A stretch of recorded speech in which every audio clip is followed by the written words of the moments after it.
आपका content king है, आपका कंटेंट मैटर करता है। अंग्रेजी माध्यम मात्र है, सब कुछ नहीं। ये कहने का मतलब ये बिल्कुल भी नहीं है कि आप अपनी जड़ों को इस कदर पकड़ लें कि आप कूप मंडूक हो जाएं। पिता ने ये कहा, बाहर की अगर आपको दृष्टि एक रखनी है, अगर आपको एक वर्ल्ड व्यू डेवलप करना है, तो आपको ये याद रखना होगा मुंशी प्रेमचंद ने क्या कहा था। मेरा पॉलिटिकल साइंस ऑनर्स का बैकग्राउंड है, मैं टाटा हाउस यूनिवर्सिटी से, वहाँ मैंने नारीवाद की पढ़ाई की और मैंने पॉलिटिकल साइंस को खूब मन लगाकर पढ़ा। जब मैं वो पढ़ा करती थी, मुझे मुंशी प्रेमचंद की एक बात याद आती थी जो मेरी माँ अक्सर कहती हैं। वो कहती हैं, राजनीति वो मशाल दिखाने वाली सच्चाई साहित्य ही है। राजनीति को जो मशाल दिखाए वो है साहित्य।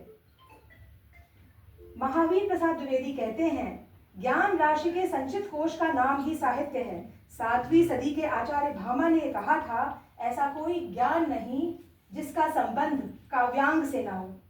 भारो महान कवि, एक कवि का बहुत महान भार है। वो भार क्या है कि वो आपको सामाजिक दायित्वों के बारे में बोध कराता चले।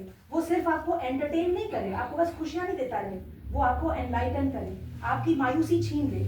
मैं जानती हूँ आजकल हम सब जो हम नई जनरेशन के लोग हैं, हम डिप्रेशन से लड़ते हैं या कई बार हम चीज़ों को बोल नहीं पाते, किसी और से मन ही मन में घुट के मरते हैं। आप देखिएगा, जहाँ पे नींव पे साहित्य खड़ा है कहीं पे भी, तो वो आपको नैराश्य, जो मैंने पहले भी कहा था, नैराश्य से जो आपको आशावाद की ओर लेकर चले, वही सच्चा साहित्य है।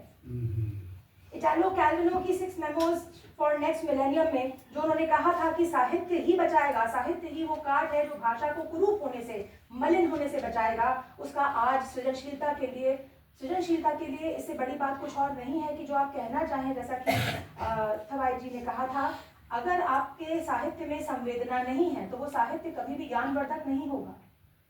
साहित्य को ज्ञानवर्धक होने के लिए संवेदना का वो कलेवर ओढ़ना पड़ेगा जो उसको ओजस्वित बनाता हो। साहित्य ओजस्वित है, इसीलिए जो कालजयी साहित्य है, जो उन्होंने कहा, आपने जब अभी मैक्सिम गॉर्की की बात की, आपने द मदर का जिक्र किया, उसमें बहुत सुंदर परिष्कृत कर देने वाली बात है। मैक्सिम गॉर्की जो कहानी है, मैं आपको छोटा सा उसका अंश सुनाती हूँ।